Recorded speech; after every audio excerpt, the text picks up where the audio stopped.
আসসালামু আলাইকুম বন্ধুরা, কেমন আছেন সবাই? আশা করি অবশ্যই ভালো আছেন। তো আজকে আমাদের যে আলোচনার বিষয় সেটা হচ্ছে ভূমি বিষয়ক। আমরা যে আলোচনা করেছি তারই ধারাবাহিকতায় আজকের আলোচনার বিষয় হচ্ছে জমি জমার পরিমাপ সংক্রান্ত বিষয়গুলো। এর পূর্বে আমরা যে জিনিসগুলো দেখেছি সেটা হচ্ছে যে আমাদের সম্পত্তি পরিমাপ করার পূর্বে আমরা একটা দলিল কি জিনিস, একটা খতিয়ান কি জিনিস, সেগুলো কিন্তু আমরা অলরেডি দেখার চেষ্টা করেছি এবং সেখান থেকে দেখতেও পেরেছি যে দলিল কিভাবে পড়তে হয়, খতিয়ান কিভাবে পড়তে হয়। তো ভিডিওগুলো অলরেডি দেওয়া আছে, আপনারা সেখান থেকে দেখে নিতে পারবেন। তো আজকের আলোচনায় আমরা চলে আসি যে সম্পত্তি পরিমাপ সংক্রান্ত বিষয়গুলো। তো আজকে মূলত আমরা দেখব যে সরকারিভাবে আমাদের কোন এককগুলো ব্যবহৃত হয় এবং আঞ্চলিকভাবে আমরা একটা জমি পরিমাপ করার ক্ষেত্রে কি কি নামে ডাকতে পারি। পাশাপাশি আপনি একজন পেশাগতভাবে সার্ভেয়ার না হইলেও কিভাবে অন্তত নিজের জমিটা নিজে মাপতে পারবেন, বা একটা সম্পত্তি মালিকানা যাচাই করার ক্ষেত্রে জাস্ট কতটুকু সম্পত্তি তার একটা আইডিয়া যাতে আপনার থাকে, এই জন্যই আজকের এই ক্লাসটা। তো দেখেন, সম্পত্তি বা জমি জমা পরিমাপ করার ক্ষেত্রে আমাদের যে গুরুত্বপূর্ণ কয়েকটা জিনিস আমাদের প্রয়োজন। একটা হচ্ছে যে যে আমরা যে একটা সম্পত্তি পরিমাপ করব এটার জন্য আমাদের কি প্রয়োজন। এই ক্ষেত্রে আমাদের ফিট স্কেলের প্রয়োজন, অর্থাৎ বাজারে আমরা কি ফিতাগুলা পাই যেগুলোর মধ্যে ফিট স্কেলও থাকে, মিটার স্কেলও দেওয়া থাকে। এটা ছাড়া প্রাচীন কিছু পদ্ধতি আছে, গানটার শিকল আছে, বর্তমানে লেজার পদ্ধতি আছে, যে আপনার পরিমাপও করার প্রয়োজন নাই। আপনি এক সাইড থেকে লাইট, টর্চ লাইটের মতো, আর অন্য সাইডে জাস্ট একটা প্রতিবন্ধক দিয়ে রাখে, এক ক্লিকেই বলতে পারবেন যে দূরত্বটা কত। হয়তো এভাবে যত দিন যাবে আরও আধুনিক প্রযুক্তি আসবে। তো এখন পর্যন্ত আমাদের দেশে সবচেয়ে যেটা বর্তমানে আমরা বেশি ব্যবহার করতেছি সেটা হচ্ছে আমাদের ফিট স্কেল। এরপরে হচ্ছে সম্পত্তিটা মাপার পর এটা আমরা কোন নামে এটাকে প্রকাশ করব, শতকে প্রকাশ করব, কাঠায় প্রকাশ করব, না বিঘায় প্রকাশ করব, এই জিনিসগুলো আমরা একটু জানবো। আর এইগুলো মাপার জন্য আমাদের কিছু জ্যামিতির সূত্র প্রয়োজন, যে কয়েকটা সূত্র জানলে, যেমন আমরা ক্লাস 9-10-এ বর্গক্ষেত্র, আয়তক্ষেত্রের সূত্রগুলা ব্যবহার করে একটা জায়গার ক্ষেত্রফল নির্ণয় করেছি। তো জায়গা জমির পরিমাপ করাটাও কোনো রকেট সায়েন্স না, এটাও জাস্ট ওই 9-10-এর যে সূত্রগুলো, ওই সূত্রের মাধ্যমে আমরা জায়গাটা পরিমাপ করতে পারবো। প্রথমে আমরা বাংলাদেশের সরকারিভাবে যে সমস্ত একক আমাদের ব্যবহৃত হচ্ছে বর্তমানে সেগুলো একটু দেখার চেষ্টা করি, সেগুলোর নামগুলো একটু জানার চেষ্টা করি। এরপরে চলে আসবো আমরা আঞ্চলিক যে বিভিন্ন নাম আছে সেগুলো। তো দেখেন, বাংলাদেশে সবচেয়ে যদি আমরা বলি বড় যেই সম্পত্তির একরটা ব্যবহৃত হয় সেটাকে আমরা বলি যে হেক্টর। এটা একটা ইন্টারন্যাশনাল সম্পত্তি পরিমাপ করার একর, 1 হেক্টর। তো নর্মালি এই হেক্টরটা সব কাজে ব্যবহার করা হয় না। যেমন ধরেন যে আমাদের টোটাল সুন্দরবনে এলাকার মধ্যে কতটুকু জায়গা, যেহেতু গাছগাছালি আছে, তো এটা ব্যবহার করার জন্য হেক্টর ব্যবহার করা হয়। বাংলাদেশে কতটুকু কৃষি জমি আছে, এগুলা ব্যবহার করার জন্য হেক্টর ব্যবহার করা হয়। তাহলে বাস্তবে দলিল খতিয়ানে আপনি হেক্টর শব্দের কোনো প্রয়োগ পাবেন না। আর এটাই হচ্ছে সবচেয়ে সর্বোচ্চ পরিমাণ সম্পত্তি পরিমাপের রাষ্ট্রীয়ভাবে একক। এই হেক্টরের চাইতে যেটা ছোট সেটাকে আমরা বলতেছি যে একর।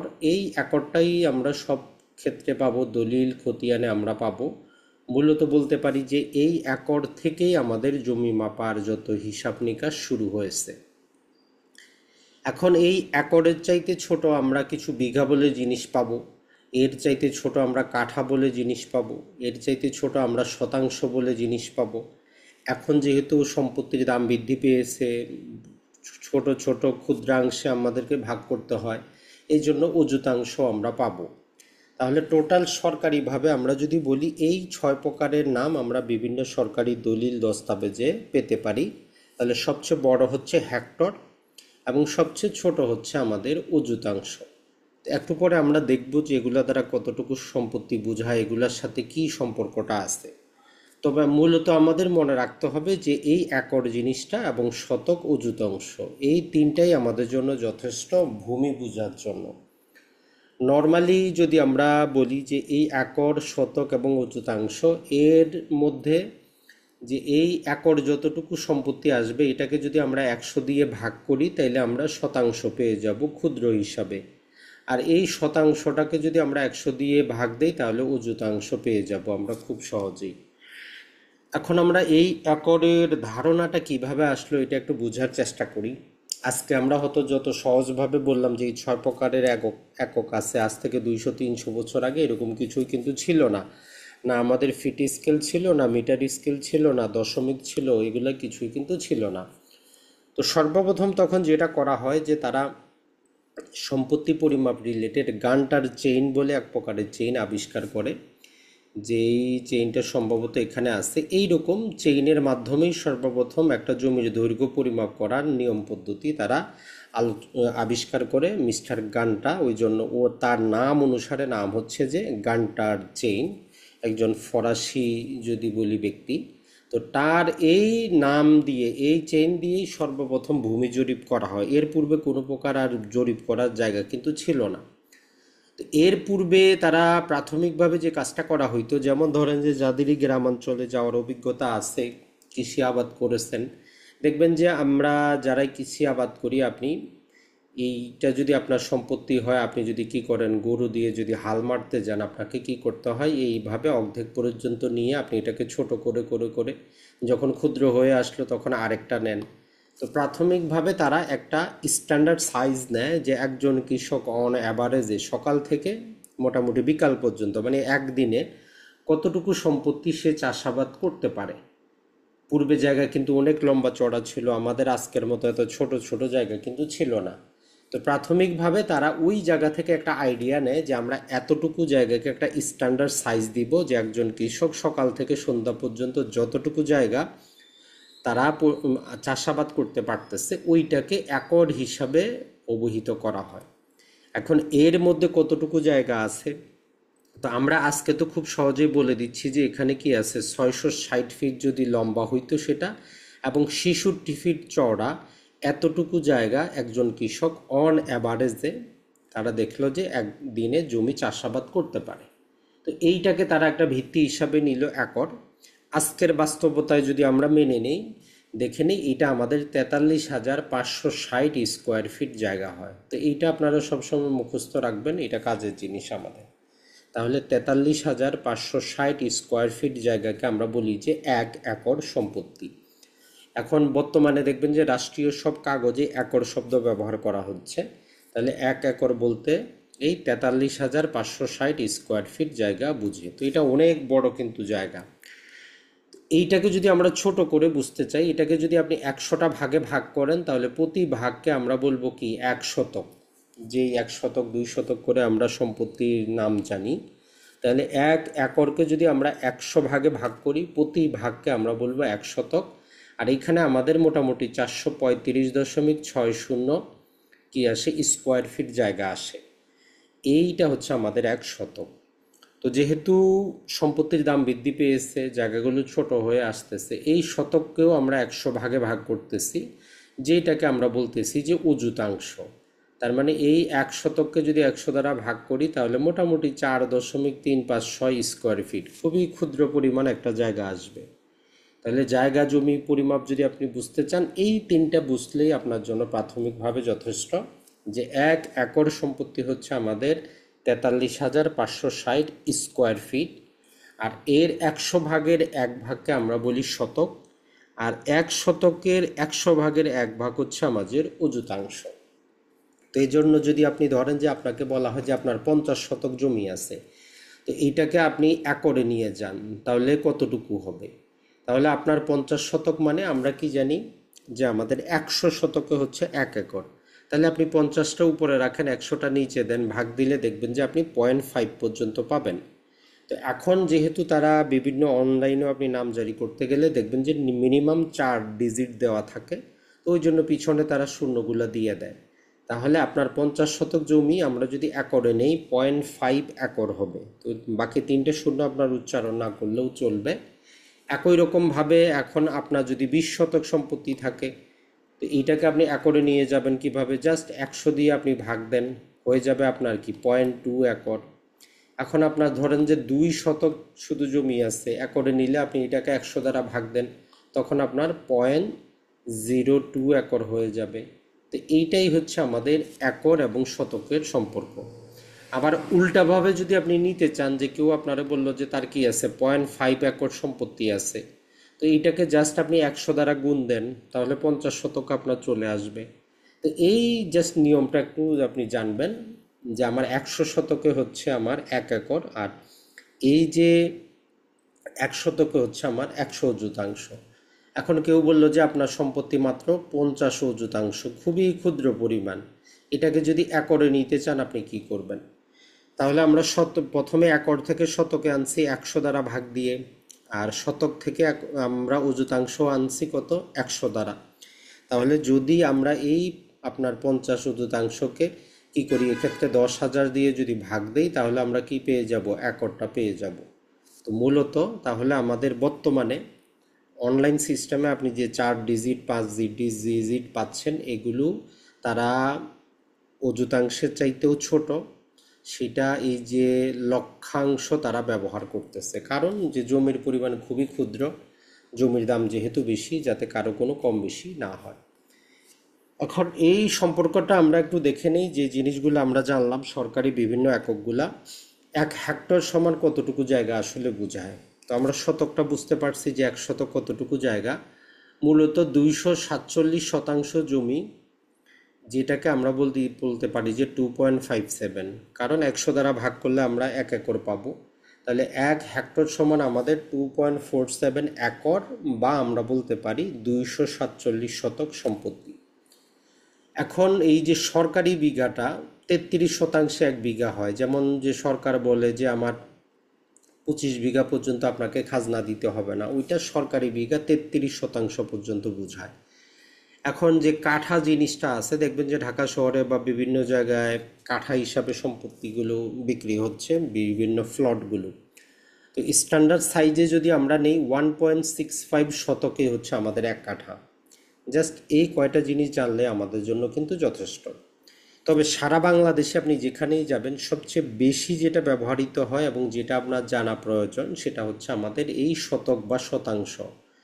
তো এটাকে আমরা বিভিন্ন নামে ডাকি। কোনো অঞ্চলে কেউ শুধু শতক বলবে, যে 1 শতক জমি, কোথাও বলবে যে 1 শতাংশ জমি, কোথাও পাবেন 1 ডেসিমেল জমি, কোথাও পাবেন যে 1 ডিং সম্পত্তি, আবার কোথাও বলবে যে 1 ডিসিম সম্পত্তি। এই টোটাল জিনিসটা আসলে একই জিনিস, একই পরিমাণ জায়গা বোঝায়, শুধু বিভিন্ন জায়গায় বিভিন্ন নামে ব্যবহৃত হয়।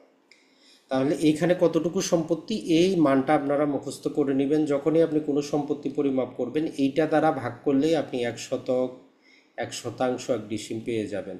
কত, 435.60। জাস্ট এতটুকুই। এখন জাস্ট একটা উদাহরণ যদি আমরা নেই, যেমন ধরেন যে আপনি এইরকম একটা সম্পত্তি আছে, আপনি এটা লম্বা দিক নিলেন, 66 ফিট লম্বা পাইলেন, চওড়া আপনি পরিমাপ করলেন 6.6 ফিট পাইলেন, অপর বাহু দেখলেন এটাও 66 ফিট আছে, আর এদিকে ছোটটাও 6.6 আছে।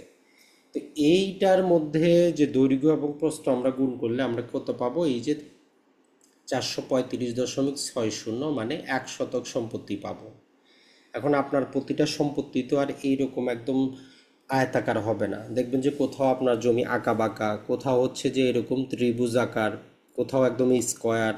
তো এইগুলার ক্ষেত্রে মূলত জমি মাপা মানে হচ্ছে আমরা ক্ষেত্রফল বের করা। 9-10-এ যেমন আমরা ক্ষেত্রফল বের করছি, বর্গ ক্ষেত্র দিয়ে, আয়তক্ষেত্র দিয়ে, রম্বস দিয়ে, ট্রাফিজিয়াম দিয়ে, এই জিনিসগুলাই হচ্ছে আমাদের জমি মাপার জন্য। তাহলে আসলে জমি মাপা কিছুই না, মূল জিনিসটা হচ্ছে ক্ষেত্রফল বের করে যদি আমরা এই নির্দিষ্ট মান দিয়ে এটাকে ভাগ দেই, জমি মাপা সম্পন্ন। এখন অনেক সূত্র আছে বাস্তবে, প্র্যাকটিসের ক্ষেত্রে আমরা জাস্ট মোটামুটি 4টার মতো সূত্র যদি আপনি একটু মাথায় নিতে পারেন, অন এভারেজ আমরা বলতে পারি যে সব জমি আপনি নিজের মতো নিজে মাপতে পারবেন, বুঝতে পারবেন। আপনি প্রফেশনাল সার্ভেয়ার না হন, কিন্তু নিজের কাজ আপনার নিজে চলে যাবে। তাহলে যেই কোনো প্রকারের আকার আকৃতির সম্পত্তি হোক, আপনি যদি ওই নির্দিষ্ট সূত্র প্রয়োগ করে ক্ষেত্রফলটা বের করতে পারেন, তাহলে ওই ক্ষেত্রফলটাকে শুধু এই যে 435.60 দিয়ে যদি আমরা ভাগ দেই, তাহলে আমাদের শতক চলে আসবে। যেমন ধরেন যে আমরা 150 ফিট লম্বা পাইলাম, আর পাইলাম 50 ফিট ছোট একটা জায়গা পাইলাম, তাহলে এখানে কতটুকু সম্পত্তি আছে। তো যেহেতু এটা মোটামুটি আয়তাকার, তো আমরা দৈর্ঘ্য গুণন প্রস্থ দিব। তো এই দুটাকে যদি আমরা গুণন করি, 150 আর 50, 7,500 স্কোয়ার ফিট পাবো। তো এইটাকে সিম্পল এই যে 435.60 দিয়ে যদি আমরা ভাগ করি মোটামুটি 12.22 শতক সম্পত্তি পাবো। তো এইভাবে যেই কোনো প্রকারের সম্পত্তি আপনি পরিমাপ করতে পারবেন, জাস্ট সম্পত্তির আকার অনুযায়ী সূত্রগুলা ব্যবহার করতে হবে। এখন আমরা দেখার চেষ্টা করি যে সরকারি জিনিসগুলো তো আমরা আপনাদেরকে বুঝাইলাম যে সরকারি কি কি একক আছে। এখন সারা বাংলাদেশে বিভিন্ন অঞ্চলে বিভিন্ন প্রকার আঞ্চলিক একক আছে, সেগুলোই সবচেয়ে বেশি আবার পরিচিত। এখন যেহেতু আমাদের অনলাইন কোর্স, দেশের বিভিন্ন জায়গা থেকে মানুষ আছেন, তো আপনার এটাও একটু ধারণা রাখা প্রয়োজন। আমরা যেই বিঘার কথা বলেছি এতক্ষণ, ওইটা সরকারি বিঘা ছিল 33 শতকে। বাংলাদেশে মূলত আপনি অন অ্যাভারেজ সারা বাংলাদেশে 4 প্রকারের আঞ্চলিক একক পাবেন। একটা হচ্ছে বিঘা, একটা হচ্ছে কানি, একটা হচ্ছে পাখি, আর একটা হচ্ছে কেয়র বা কেদার বলে সিলেট অঞ্চলে।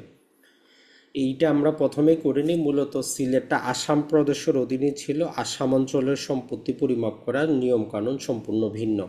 তো এই জন্য এই সিলেটের জমি মাপার যে নিয়মকানুন, এটা বাংলাদেশের অন্য অঞ্চলের চাইতে একটু ভিন্ন, আসাম প্রদেশের অধীনে। তো এখন আমরা প্রথমেই দেখি যে বিঘা জিনিসটা কতটুকু। তো নর্মালি বিঘার 3টা ছোট ভাই আছে। একটা হচ্ছে বিঘা নিজে, মানে অনেক বড় জায়গা বোঝায়। এরপরে এটাকে আমরা কাঠায় নিয়ে আসি, এরপরে হচ্ছে ছটাক।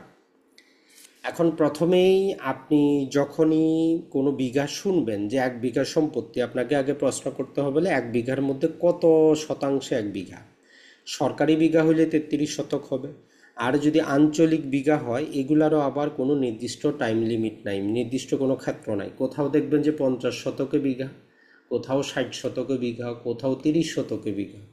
তো এই জন্য 1 বিঘা মানেই আপনার মাথার মধ্যে নেওয়া যাবে না যে কতটুকু সম্পত্তি। আপনার তারে জিজ্ঞেস করতে হবে যে আপনার ওইখানে কত শতাংশে বিঘা। এখন নর্মালি অন অ্যাভারেজ যদি আমরা বলি, যেটা বেশিরভাগ অঞ্চলে ব্যবহৃত হয়, সেটা হচ্ছে যে 14,400 স্কোয়ার ফিটে হচ্ছে আমাদের 1 বিঘা, মানে 50 শতকের বিঘা। কত? 14,400 স্কোয়ার ফিটে 1 বিঘা হয়। আর এর 20 একে যদি আমরা 20 দিয়ে ভাগ দেই, তখন আমরা কাঠা পাই, যেটা 720 স্কোয়ার ফিট। তাহলে বিঘাকে যদি আমরা 20 দিয়ে ভাগ দেই, আমরা কাঠা পাবো। আর 1 কাঠাতে সম্পত্তি থাকে আমাদের 720 স্কোয়ার ফিট। এখন এই কাঠার থেকেও যদি আমরা আরও ছোট ভাগে নিতে চাই, পূর্বে আঞ্চলিকভাবে ব্যবহৃত হইতো, সেটা হচ্ছে ছটাক। যদিও বর্তমানে পাওয়া যায় না তেমন, কিন্তু অতি পুরাতন কিছু প্রাচীন দলিলে আপনি পাবেন, যেরকম দেওয়া আছে যে 1 বিঘা হয়তো 2 কাঠা, এক ছটাক। তাহলে এই কাঠাটাকে যদি আমরা 16 দ্বারা ভাগ করি, তখন আমরা পাবো 1 ছটাক, মানে একদম ক্ষুদ্র পরিমাণ জায়গা, শুধু 45 স্কোয়ার ফিট জায়গা হচ্ছে 1 ছটাক। তাহলে এইটা হচ্ছে একটা টোটাল আঞ্চলিক জমি পরিমাপের নিয়ম। ছটাক, ছটাকের চাইতে বড় হচ্ছে কাঠা, কাঠার চাইতে বড় হচ্ছে বিঘা। তাহলে 1 বিঘা কত? 14,400 স্কোয়ার ফিট। এই 14,400 স্কোয়ার ফিটে আমাদের কি হচ্ছে? 1 বিঘা সম্পত্তি হচ্ছে আঞ্চলিক ক্ষেত্রে। তাহলে যেহেতু আমাদের সারা বাংলাদেশে সেম না, তো এই জন্য আপনি যখনই বিঘা শুনবেন, আপনি তাকে একবার জিজ্ঞেস করবেন যে ভাই আপনার বিঘা কত শতাংশে বিঘা। এখন 1 শতাংশ কত, ওইটা আমরা সবাই জানি, এতক্ষণে মুখস্থ হয়ে যাওয়ার কথা, 435.60। তাহলে আপনি কি করবেন? এখন সে যদি আপনারে বলে যে আমার 50 শতকে বিঘা, তাহলে আপনি 50 গুণন 435.6 দেন। তো এটা দিলে আপনি পেয়ে যাবেন মোটামুটি, যদি আমরা দেই যে 21,780 স্কোয়ার ফিট। তো এইরকম আপনাকে বিঘা শুনলেই আপনি মাথায় নিতে পারবেন না যে কতটুকু, আপনাকে জিজ্ঞেস করতে হবে কতটুকু বিঘা। তবে এক্ষেত্রে বিঘাটা নর্মালি ব্যবহৃত হয় উত্তরাঞ্চলে, যেমন ধরেন যে বগুড়া, রংপুর, দিনাজপুর, রাজশাহী, এটা ছাড়া ঠাকুরগাঁও, পঞ্চগড়, এই অঞ্চলগুলোতে বিঘাটা বেশি ব্যবহৃত হয়, বাংলাদেশের অন্য অঞ্চলে না। তার মানে উত্তরবঙ্গের দিকে আপনি যদি যান, তখন এই বিঘা শব্দটা পাবেন বিঘা, কাঠা, ছটাক। আর এই ক্ষেত্রেও পার্থক্য আছে, জিজ্ঞেস করে নেবেন যে তার কত শতাংশে বিঘা। যেমন অন অ্যাভারেজ যদি আমরা বলি, ম্যাক্সিমাম যে দিনাজপুরে আপনার 50 শতকে বিঘা চলে, রংপুরে তারা বলতেছে আমরা 60 শতকে বিঘা নিব, পঞ্চগড়ে তারা বলতেছে আমাদের 29 শতকে বিঘা কিছু কিছু অঞ্চলে। তো এর জন্য আপনার কনফিউশনে যাওয়ার দরকার নাই। আপনার যদি এতটুকু জানা থাকে যে বিঘা, বিঘার পরে কাঠা, কাঠার পরে ছটাক, আর জিজ্ঞেস করে নেবেন যে আপনার কত শতাংশে 1 বিঘা, জাস্ট সেটা দিয়ে গুণ দিলে আপনি বুঝতে পারবেন যে তার কতটুকু। আর সরকারি বিঘাটা মনে রাখবেন যে 33 শতকে হচ্ছে সরকারের বিঘা। এখন চলে আসি কানি। এই কানিটা আবার আমাদের এই যে কুমিল্লা, ফেনী, লক্ষ্মীপুর, চট্টগ্রাম, কক্সবাজার এটা ছাড়া বরিশালের কিছু অঞ্চলেও কানি ব্যবহৃত হয়। তাদের জমি হচ্ছে কানি, আর কানি থেকে ছোট হচ্ছে গন্ডা, গন্ডা থেকে ছোট হচ্ছে কড়া। তাহলে এখানে আমরা তিনটা শব্দ পাচ্ছি আবার, একটা হচ্ছে কানি সবচেয়ে বড়, তারপরে হচ্ছে গন্ডা, তারপরে হচ্ছে কড়া। এই তিনটা আপনি মনে রাখবেন যে কানি হচ্ছে তাদের সর্বোচ্চ, এর থেকে ছোট হচ্ছে গন্ডা, তার ছোট হচ্ছে কড়া। এখানে একটা হিসাব আছে যে এই কানিটাকে যদি আমরা 20 ভাগে ভাগ করি তখন আমরা 1 গন্ডা পাবো, আর এই গন্ডাটাকে যদি 4 ভাগে ভাগ করি 1 কড়া পাবো। তো অন্যভাবে বললে যে 4 কড়ায় হচ্ছে আমাদের 1 গন্ডা, আর 20 গন্ডায় হচ্ছে 1 কানি। এখন এদেরও সমস্যাটা হচ্ছে যে এই কানিটা সব জায়গায় আবার সমান না। এদেরকে নর্মালি 2 ভাগে ভাগ করে তারা বলে যে একটা হচ্ছে ছোট কানি বা কাচ্চা কানি বলে, আরেকটা হচ্ছে যে পাক্কা কানি বা শাহী কানি বা বড় কানি। তো এত ঝামেলা আপনি না গিয়ে আপনি কানি শুনলে তাদেরকে আগে জিজ্ঞেস করতে হবে, সেখানে তারা শতক বলে না, বলে যে ডিসিম, যে আপনার কত ডিসিমে 1 কানি। অন অ্যাভারেজ যেটা যতটুকু তথ্য থেকে দেখা যায়, মূলত যদি আমরা যেই ফেনী এবং নোয়াখালীতে দেখি ম্যাক্সিমাম অঞ্চলে তাদের 40%, 40 ডিসিমে 1 কানি। এর বাইরে কুমিল্লা, চট্টগ্রাম, সেখানে তারা 120 ডিসিমে কানি হিসাব করে, আবার কোথাও 160 আছে, 240 আছে, 180ও আছে। তো এই জন্য আপনি বলবেন যে তাই আমি বুঝবো কিভাবে, তো এই জন্য আপনাকে জিজ্ঞেস করতে হবে, যে বলবে যে আমার 1 কানি জমি আছে, বলে আপনার 1 কানিতে কত ডিসিম। যদি 40 হয় তাহলে ছোট, যদি 120 হয় তার মানে সেখানে মোটামুটি অনেক বড়, 220ও হইতে পারে। তাহলে আপনি 1 কানি শুনলেই বুঝতে পারবেন না যে কতটুকু জমি। আপনাকে নর্মালি তাকে জিজ্ঞেস করতে হবে যে আপনার 1 কানিতে কতটুকু সম্পত্তি। যেটা আমরা বলে দিলাম 40 শতকেরও কানি পাবেন, 120-এরও পাবেন, তবে সবচেয়ে বেশি দুইটা ব্যবহৃত হয় 40, এটাকে বলে যে ছোট কানি বা সাই কানি, আরেকটা হচ্ছে 120। এই দুটাই সবচেয়ে বেশি ব্যবহৃত হয়, বাকিগুলো খুব রেয়ার ক্ষেত্রে আছে। এখন আরেকটা হচ্ছে যে বরিশালের ক্ষেত্রে তাদের 160 শতকে তারা কানি ব্যবহার করে, বরিশালের কানি এদের হিসাবটা আবার আরেকটু ভিন্ন। এখন নর্মালি তারা বলতেছে যে আমার 2 শতকে আমি 1 গন্ডা, আর 10 গন্ডায় 1 যষ্টি, আর 8 যষ্টিতে 1 কানি। তো এটা আমরা টোটাল হিসাব যদি করি সেক্ষেত্রে 160 শতকে তাদের কানি। তো এই জন্য আঞ্চলিক আপনি যেই অঞ্চলে আছেন ওই অঞ্চলেরটা আপনার জানলেই যথেষ্ট, অন্য অঞ্চলে আপনি না জানলেও কিন্তু আপনার চলবে। তাহলে আজকে থেকে বিঘা শুনলেই আপনার মাথায় আসতে হবে যে সরকারি বিঘার কথা বলতেছে না আঞ্চলিক। আঞ্চলিক বললে তার কত শতকে বিঘা। কানির প্রশ্ন আসলেও যে কানিটা তার কত শতকে বা কত ডিসিমে তার কানি, 40 না 120 না 160 না 180 না 220, সেটা শিওর হয়ে আপনি বলতে পারবেন। তাহলে 1 কানিকে আমরা 20 ভাগে ভাগ করতে পারি, প্রতিটা ভাগকে গন্ডা বলি, আর প্রতি গন্ডাকে আমরা 4 ভাগে ভাগ করতে পারি, সেটাকে আমরা কড়া বলতে পারি। এখন চলে আসি আমরা ঢাকার গ্রামাঞ্চল, এটা ছাড়া জামালপুর, ময়মনসিংহের কিছু অঞ্চলে আপনি আরেকটা শব্দ পাবেন, সেখানে হচ্ছে যে পাখি বলা হয় জমি পরিমাপের একক। আবার কিছু অঞ্চলে এইখানেও বিঘা শব্দটা ব্যবহার করে। এখন ক্ষেত্র বিশেষে দেখা গেছে যে তাদের এই যে পাখি বা সম্পত্তি পরিমাপের যতটুকু জায়গা, মোটামুটি 20 থেকে 40 শতাংশ জায়গা অঞ্চল ভেদে, উঁচু অঞ্চল হইলে, যেগুলো একটু পাহাড় সম্বলিত সেখানে পাখির মাপে জমি বেশি, যেগুলো সমতল ভূমি সেখানে কম। তো মূলত আমরা এতটুকু মনে রাখলে যথেষ্ট যে 20 থেকে 40 শতাংশে তাদের 1 পাখি হইতে পারে। তো এই জন্য আপনাকে জিজ্ঞেস করতে হবে যে তার 1 পাখি সম্পত্তির মধ্যে কত শতাংশ সম্পত্তি আছে।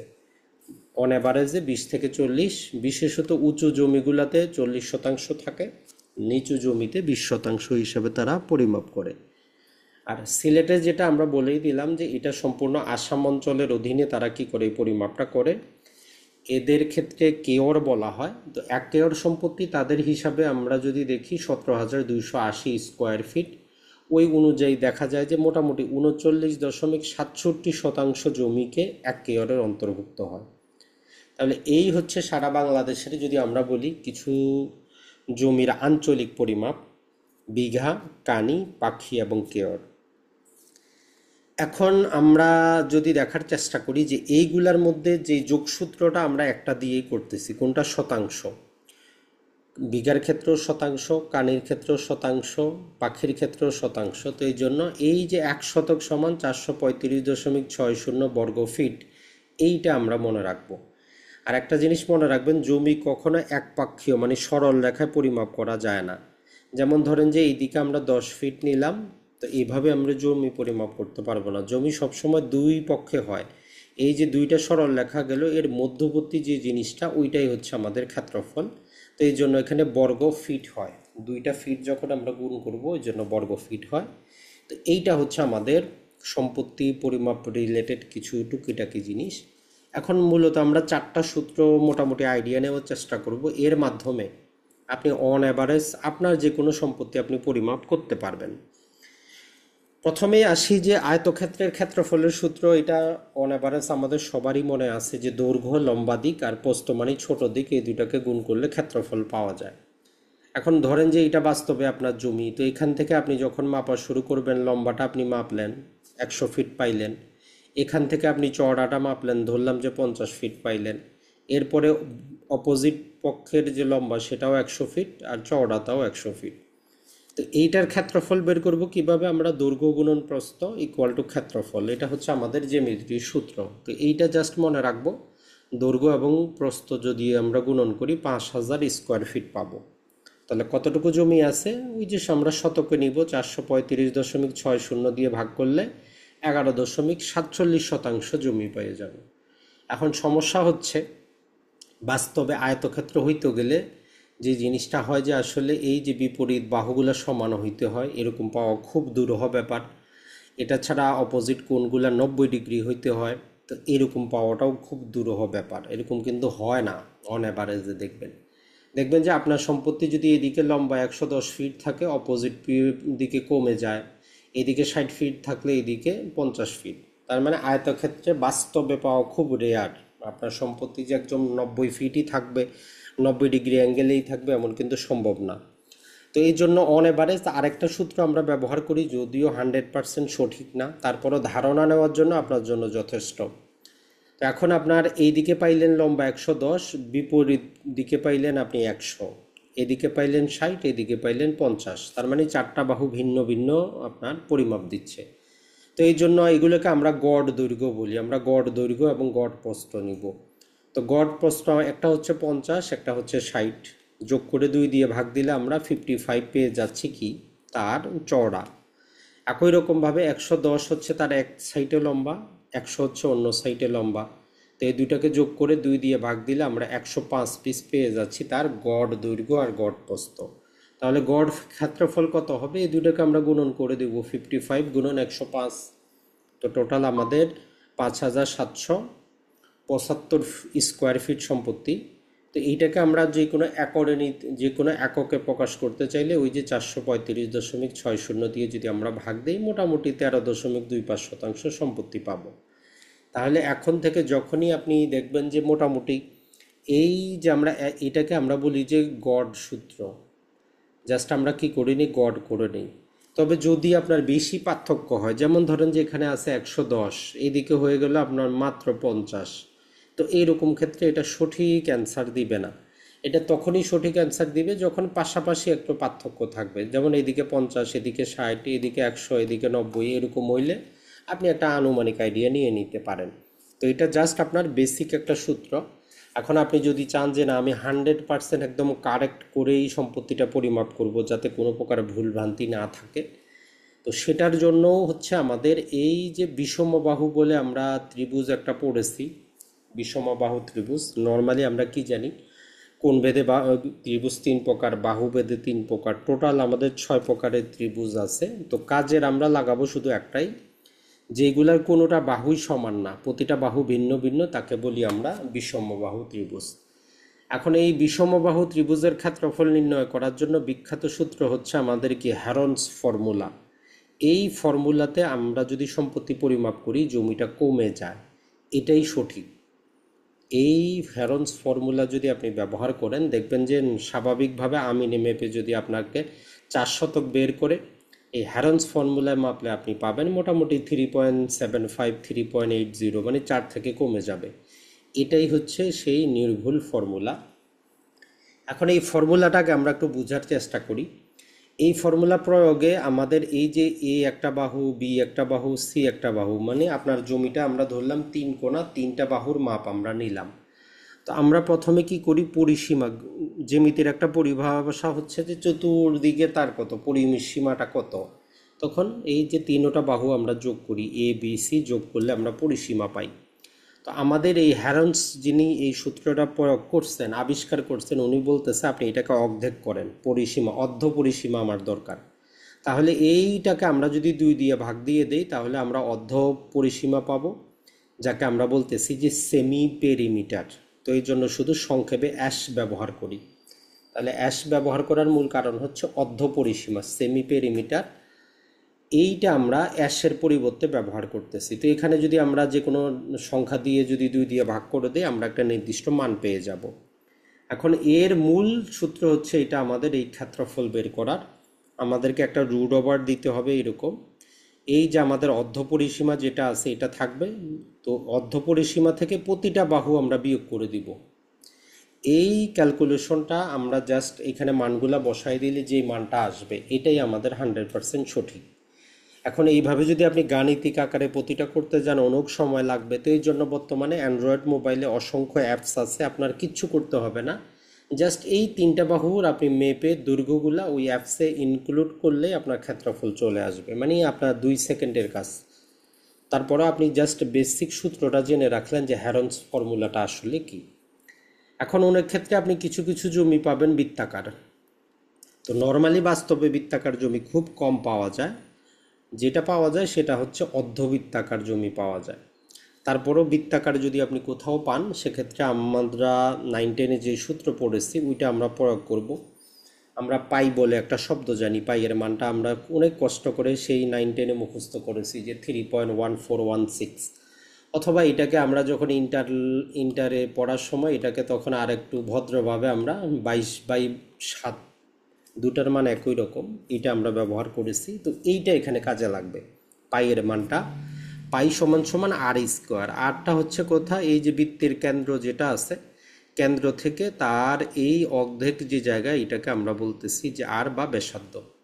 তো এইটা হচ্ছে আমাদের বৃত্তের ক্ষেত্রফল। যেমন আপনার বাড়ির পাশে যদি কোনো কুয়া থাকে, ওই কুয়াটা আপনি কিভাবে পরিমাপ করবেন, এই পাই আর স্কোয়ারের সূত্রের মাধ্যমে করতে হবে। তো এখন সমস্যা হচ্ছে আপনি বাস্তবে বৃত্তাকার জমি খুব কম পাবেন, যে আর আপনি পাবেন নদীর বাঁকের মধ্যে আপনি জমি পাবেন এরকম। ধরেন যে আপনার নদীটা এরকম বাঁক হয়ে গেছে, এখন এই জমিটা আপনারে পরিমাপ করতে হবে। তো এটার ক্ষেত্রে আপনার না বর্গক্ষেত্র চলবে না আয়তক্ষেত্র চলবে, কিছুই আসবে না। তখন এই বাঁকের জমি পরিমাপ করার জন্য আমরা অর্ধবৃত্তের আরেকটা সূত্র আমরা প্রয়োগ করি। ওইটার জন্য আমরা সর্বপ্রথম কি করব, যে লম্বা যে দাগটা আছে এটাকে পরিমাপ করব। এটাকে আমরা বলি যে বড় অক্ষ, মানে বড় আইল, লম্ব দূরত্ব। করার পর এটার মাঝখান বরাবর আমরা উপরের দিকে একটা টেনে এই লম্বটার দৈর্ঘ্য পরিমাপ করব। একটা পেয়ে গেলাম আমরা লম্বা আইল, আর ওই আইলটার মাঝখানে আমরা 90 ডিগ্রি অ্যাঙ্গেল করে কি করব, আর একটা দৈর্ঘ্য নিব। এই দুটা দৈর্ঘ্যই আমাদের কাজ। তো তখন আমরা এর ক্ষেত্রফলটা কি বলতেছি, যে বড় অক্ষ ভাগ 2, মানে যেটা আমরা লম্বা পাইলাম, যদি 100 মিটার পাই 100-কে 2 দিয়ে ভাগ দিব। এরপরে উপরের দিকে যেটা আমরা লম্বা উঠাইলাম এটাকে ছোট অক্ষ বলতেছি, এটাকেও 2 দিয়ে ভাগ দিলাম। আর ওই যে পাই যেটা আছে আমাদের 22/7, এইটাকে জাস্ট আমরা গুণন করে দিব, তাহলে আমরা পেয়ে যাব। তো এই জন্য আপনি যদি নিজে নিজে আমিনশিপ করতে চান, জাস্ট আপনার এই তিনটা সূত্র জানলেই যথেষ্ট। এই যে অর্ধবৃত্তের এই জিনিসটা, আর হ্যারন্স ফর্মুলা, আর হচ্ছে যে আপনি এই আয়তক্ষেত্র বা এই যে গড় সূত্রটা যদি প্রয়োগ করেন, বাংলাদেশে এমন কোনো জমি নাই যে আপনি মাপতে পারবেন না। কিন্তু আপনাকে কিছু টেকনিক খাটাইতে হবে, কেমন, যেমন ধরেন যে এই সম্পত্তিটা আয়তাকার হইল না, এখন এইটাকে আপনাকে ত্রিভুজে নিতে হবে, মানে হ্যারন্স ফর্মুলা প্রয়োগ করতে হবে। তখন আপনি মাঝখান দিয়ে কি করবেন, আর একটা দৈর্ঘ্য নিয়ে নেবেন। তখন এইটা আপনার একটা বিষমবাহু ত্রিভুজ, এইটা একটা বিষমবাহু ত্রিভুজ। তখন এইটারও ক্ষেত্রফল আপনি পৃথক বের করবেন, এইটারও বের করবেন। তখন আপনার কি হয়ে যাবে, দুইটা যোগ করে দিলে আপনি টোটাল জিনিসটার ক্ষেত্রফল পেয়ে যাবেন। তো এই জিনিসটাই হচ্ছে আমাদের এই তিনটা সূত্র। একটা হচ্ছে আমরা যদি বলি আয়তক্ষেত্রের সূত্রটা, আরেকটা হচ্ছে এই যে হ্যারন্স ফর্মুলাটা, আরেকটা হচ্ছে এই অর্ধবৃত্তের সূত্র। এই তিনটা সূত্র যদি আপনি একটু বুঝতে পারেন তাইলে আর আপনার নিজের জমি মাপার জন্য আমিনের দরকার হবে না। সেটা ভিন্ন জিনিস, আপনি যদি নিজে আমিনশিপ করতে চান তাইলে আরও অসংখ্য সূত্র আছে, আরও নানা প্রকার অ্যাডভান্স লেভেলের জিনিস আছে, সেগুলো আপনাকে জানতে হবে। কারণ আপনি তো এক এক জায়গায় যখন একটা জমি পরিমাপ করবেন সেক্ষেত্রে নানা প্রকার বিরোধ থাকতে পারে, অন্য আমিন থাকতে পারে, ওইগুলা সম্পর্কে আপনার ধারণা না থাকলে আপনি পারবেন না। কিন্তু নিজের জমি মাপার জন্য এই তিনটা সূত্রই আপনার জন্য যথেষ্ট, এর বাইরে কোনো কিছুই কিন্তু আপনার লাগবে না। তারপরেও আমরা যেটা করেছি এই ক্ষেত্রে পিডিএফ আকারে মোটামুটি আপনাদের আমাদের যে সাতকাহন বইটাতে যেটা ছিল মোটামুটি অধিকাংশ আমরা এটা ইনক্লুড করে আপনাদেরকে দিয়ে দিয়েছি, যদি আপনি নিজেও বাসায় পড়তে চান যাতে পড়তে পারেন। জাস্ট একটু আইডিয়া দেওয়ার জন্য আমরা বলি যে একটা জমি কিভাবে পরিমাপ করা হয়। তো মূলত আপনি কোনো অঞ্চলে দেখবেন যে হাতেও জমি পরিমাপ করা যায়। আমাদের নর্মাল হাতটাকে আমরা 18 ইঞ্চি পরিমাণ, 1.5 ফুট পরিমাণ আমরা অন অ্যাভারেজে ধরে নিই, যদিও সবার হাত কিন্তু সমান না। তারপরে অন অ্যাভারেজে আমরা ধরে নিই যে 1.5 ফিট মোটামুটি আছে। তো এইটাও কিছু অঞ্চলে করা হয়। কিছু অঞ্চলে ধরেন যে আপনার এই যে বাঁশ যেগুলো আছে মোটামুটি 7 ফিট থেকে 9 ফিটের বাঁশ পাওয়া যায়, ওইগুলা কেটে ওই বাঁশ দিয়েও জমি পরিমাপ করা হয়, যেগুলাকে নলের জমি পরিমাপ করা বলে। এই যে একটু আগে আমরা ঘন্টার শিকালের কথা বললাম, এইগুলা দিয়েও জমি পরিমাপ করা হয়। এগুলা পরিমাপ করার মেইন কারণটা একটা জিনিস মনে রাখবেন, আমাদের যে ফিতাগুলা আছে এগুলা পিভিসিতে যদি একটু কি পাওয়ার তাপ দেওয়া হয় এটা বেড়ে যায় অথবা সংকুচিত হয়। তো এই জন্য যারা জরিপ করে তারা 100% অ্যাকুরেট নিয়ে আসতে পারে না। তো এই জন্য যারা জরিপ কাজে দেখবেন যে সকালবেলা যখন সূর্য কেবল উঠতেছে ওই সময় তারা জমি পরিমাপ করে, কারণ তাপ যত বেশি হবে জমির পরিমাপ তত ভিন্নতা চলে আসবে। তো এই জন্য তারা ওই শিকলগুলা ব্যবহার করে, তামার শিকল, যেহেতু এত সহজে তাপ পড়লেও যাতে না বড় হয় না ছোট হয়। কিন্তু বাজারে যে আমরা ফিতাগুলা পাই এগুলো আমরা ব্যক্তিগত কাজে ব্যবহার করতে পারবো, কিন্তু যখন আপনি টোটাল একটা মৌজা আপনি আমিন শিপ হিসাবে করবেন তখন ওইটা দিয়ে আপনি মিটাইতে পারবেন না। কারণ তাপমাত্রা বেশি হলে ওই এটা বেড়ে যাবে, তাপমাত্রা কম হলে এটা কমে যাবে, তার অরিজিনাল পজিশনে ওইটা থাকে না। কিন্তু আমরা তো অল্প স্বল্প ছোট জমি পরিমাপ করি, ওই জন্য আমাদের কোনো সমস্যা হয় না। তো এই জন্য ফিট স্কেল আমরা ব্যবহার করতে পারি। আর যে ফিতাটা আপনি বাজারে পাবেন এটার মধ্যে এক সাইডে দেখবেন যে ফিট আছে, এক সাইডে মিটার আছে, তো এটাই আপনার স্বাভাবিকভাবে যথেষ্ট। অথবা বর্তমান বাজারে আমরা যেটা বললাম লেজার মিটার পাবেন আপনি।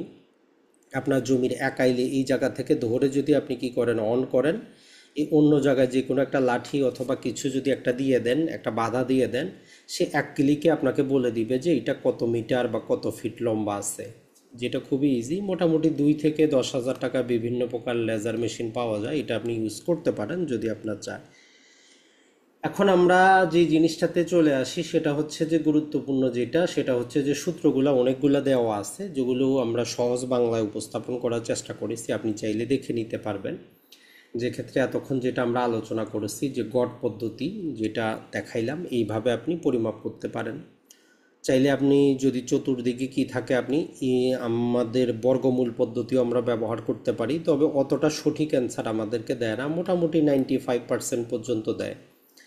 এরপরে আয়তক্ষেত্র আমরা যেটা বললাম, বাস্তবে আয়তক্ষেত্র পাওয়া অসম্ভব, কারণ প্রতিটা জমি যে আপনার 90 ডিগ্রি অ্যাঙ্গেলে থাকবে এমন কিন্তু হয় না।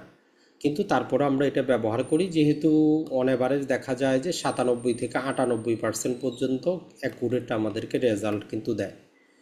এরপরে যদি আমরা আরেকটা জিনিস যেটা পাই, ট্রাফিজিয়াম আকারের সম্পত্তি, একটু বাঁকা সম্পত্তিগুলো আমরা ইচ্ছা করলে এই সূত্র প্রয়োগ করতে পারি। তবে আপনার যদি এই সূত্র মনে রাখতে সমস্যা হয় আপনি এটাকেও মাঝখান দিয়ে এরকম টেনে দুইটা ত্রিভুজে হ্যারন্স ফর্মুলা প্রয়োগ করতে পারেন। হ্যারন্স ফর্মুলা প্রয়োগ করলে আপনার জন্য যথেষ্ট। তো এইটা আর পৃথক করে আপনার জানার দরকার হয় না, কিন্তু আপনি যদি আমিনশিপ করতে চান তখন আপনার জানতে হবে, কারণ অন্য পক্ষের আমিন হয়তো ওই সূত্র ব্যবহার করবে, আপনি যদি না জানেন চিন্তা করবেন সে কোন সূত্রে জমি মাপতেছে, তখন আপনার জন্য সমস্যা। স্বাভাবিকভাবে আপনার দরকার নাই। এটা ছাড়া আমরা সমকোণী ত্রিভুজ জানি, নর্মালি ত্রিভুজ 6 প্রকার হয়, তো 6 প্রকারের মধ্যে আমরা এক প্রকারই ব্যবহার করছি, সেটা হচ্ছে বিষমবাহু। এখন এই যে একটা কোণ যদি আমাদের 90 ডিগ্রি হয় আমরা বলি যে সমকোণী ত্রিভুজ। এই সূত্রটা কাজে লাগে আমাদের কিছু কিছু ক্ষেত্রে নদীর বাঁকগুলা পরিমাপ করার ক্ষেত্রে। যেমন ধরেন যে আপনার এই দিক দিয়ে একটা নদী চলতেছে, এখন এই নদীটা বরাবর আপনি নদীটা শুকাচ্ছেও না, পানি আছে, তো এইটা নদীটা আসলে কতটুকু লম্বা চওড়া এইটা পরিমাপ করার জন্য পূর্বে এইটা ব্যবহার করা হইতো। বর্তমানে তো আমরা লেজার দিয়েই পরিমাপ করতে পারি। তখন যেই জিনিসটা করা হইতো যে এই চিত্রের মতো যেমন দেখতেছেন যে আপনি কি করতেন, এইখান থেকে একটা নির্দিষ্ট পরিমাণ দূরত্বে চলে যেতেন, সেটাকে আবার দুই ভাগে ভাগ করে আমরা পিছনের দিকে চলে যেতাম। এরপরে এইখান থেকে ওই কর্নারে গিয়ে আরেকটা জিনিস রাখা হইতো। তখন এইখানে যেই দূরত্বটা আসবে ওই দূরত্বটাই নদীর দূরত্ব। তো বাস্তবে আপনার ব্যক্তিগত কাজের জন্য এটা দরকার নাই, যেটাকে আমরা ওই যে পিথাগোরাসের সূত্র বলি।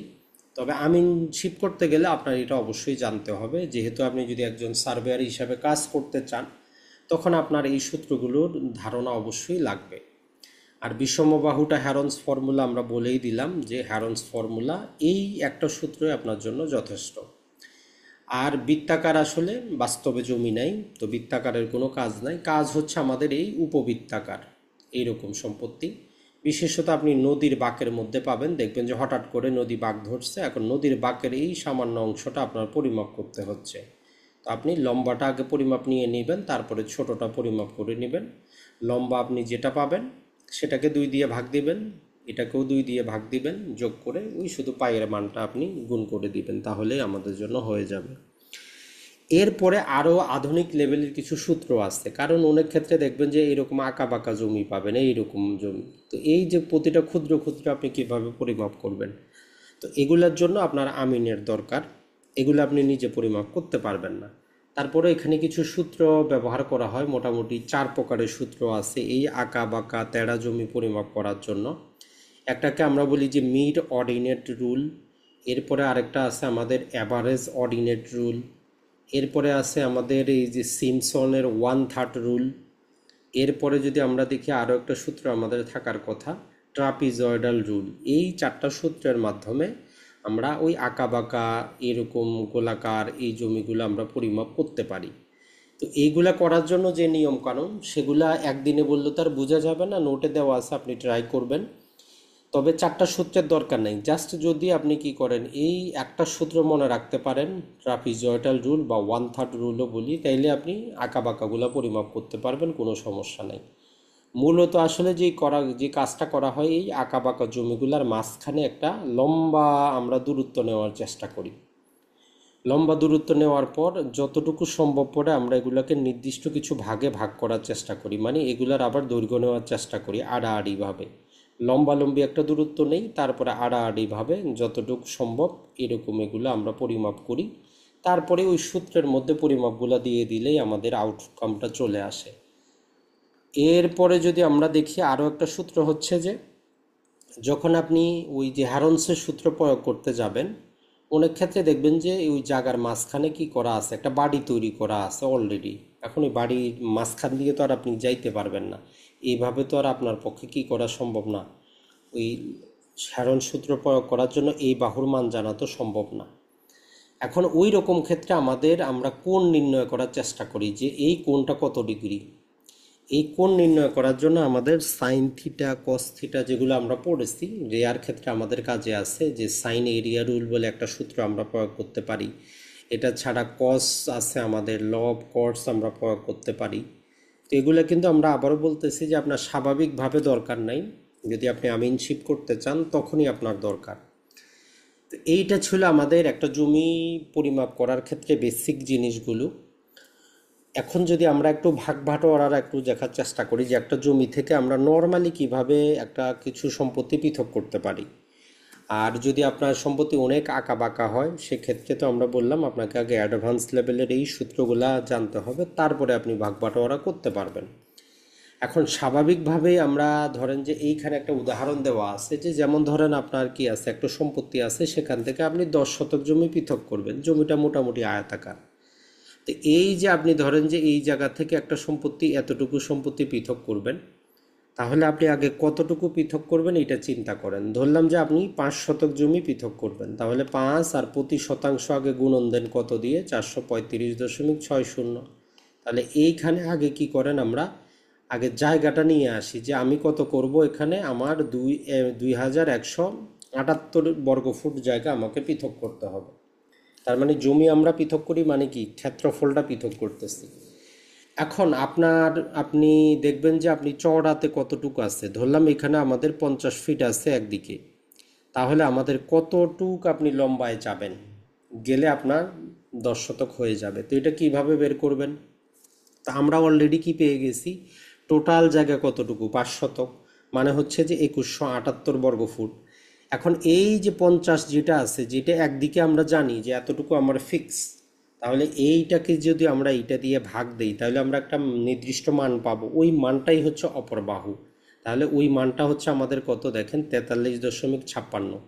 তাহলে আমরা যদি কি করি, এই বাহু থেকে 43.56 ফিট চলে আসি, তাহলে আমরা এখানে 5 শতক জমি পৃথক করে ফেলবো। তো এই রকম যেগুলো আপনার খুবই সহজ আছে, স্কোয়ার যুক্ত অথবা আয়তক্ষেত্র যুক্ত আছে, এইভাবে আপনি বের করতে পারবেন। অথবা আপনি যখন কঠিন সূত্র প্রয়োগ করবেন তখন ওই একইভাবেই আপনার আসবে। আগে আপনাকে কি করতে হবে, কতটুকু জমি পৃথক করবেন ওইটাকে ক্ষেত্রফল বের করবেন। এরপরে আপনার কোন দিকে আপনি কতটুকু চাচ্ছেন, কারণ অনেক ক্ষেত্রে দেখবেন যে এরকম পৈতৃক জমি থাকে, জমিটা একটু বাঁকা, এইরকমভাবে বাঁকা। এখন আপনারা দুই ভাইয়ে সমানভাবে ভাগ করে নেবেন। এখন আপনার এইদিকে সহজ হইলেও এই জায়গাটা কিন্তু তেড়া। তো এরকম ক্ষেত্রে আপনাদেরকে প্রথমেই আগে আপনি ঠিক করতে হবে যে আপনি কিভাবে চান। এই মুখটাকে সবাই, যেমন এইদিকে যদি একটা রাস্তা চলে, রাস্তা যাচ্ছে, অনেক ক্ষেত্রে কন্ডিশন দিয়ে দেয় যে আমাদের মুখটা সমান হইতে হবে দুই ভাইয়ের, মানে মুখ যতটুকু ততটুকুই লাগবে, কেউ কম বেশি নিবে না। চাইলে পিছনের দিকে এরকম তেড়া হোক, কারো কোনো সমস্যা নাই, কিন্তু মুখের জায়গায় সমান লাগবে। তো এই জন্য ভাগ বাটোয়ারাটা নির্ভর করে আপনার উপস্থিত যারা আপনার সম্পত্তি আছে তারা কি চায়। অনেক ক্ষেত্রে কেউ বলতে পারে যে না, আপনি আমার স্কোয়ার ফিট করে ভাগ করে দিবেন, মানে স্কোয়ার থাকবে জায়গাটা, ওইভাবে ভাগ করে দেন, তখন আপনার একভাবে যাইতে হবে। আবার কেউ যদি বলে যে আমার স্কোয়ারের দরকার নেই, আমার মুখটা সমান রাখেন, বাকিটা আপনি তেড়া করেন, তো সেই রকমভাবে তখন আপনাকে ওই উপস্থিত আপনার ভাগ বাটোয়ারা জানতে হবে, করতে হবে। তো এইরকম কিছু দুইটা মোটামুটি এখানে সূত্র দেওয়া আছে। তো এই ভাগ বাটোয়ারা একদিনে সম্ভব না। যারা আমিনশিপ করেন দেখবেন যে কেউ 3 মাস, কেউ 6 মাসের কোর্স করার পরেই আমিন হয়। তো একটা ক্লাসে তো আর আপনাকে আমরা যতই শিখিয়ে দিই আপনার মাথায় কিন্তু ঢুকবে না। তারপর আমরা হ্যান্ড নোটটা দিয়ে দিয়েছি, আপনি পরবর্তীতে ট্রাই করবেন, আগে এই বেসিক জিনিসটা জানবেন। ইনশাল্লাহ আশা করা যায় যে আপনি উপকৃত হবেন। আর যেহেতু এটা আমাদের জাস্ট কোর্সটাই হচ্ছে আমাদের বেসিক লেভেলে, যেখানে আমরা অ্যাটলিস্ট দলিল, খতিয়ান, সম্পত্তি পরিমাপের বেসিক জিনিসটা বুঝতে পারি, যে এই হচ্ছে আমার জমি, এই হচ্ছে এতটুকু জমি, মালিকানা যাচাই করতে পারি, সেই রিলেটেড। অসংখ্য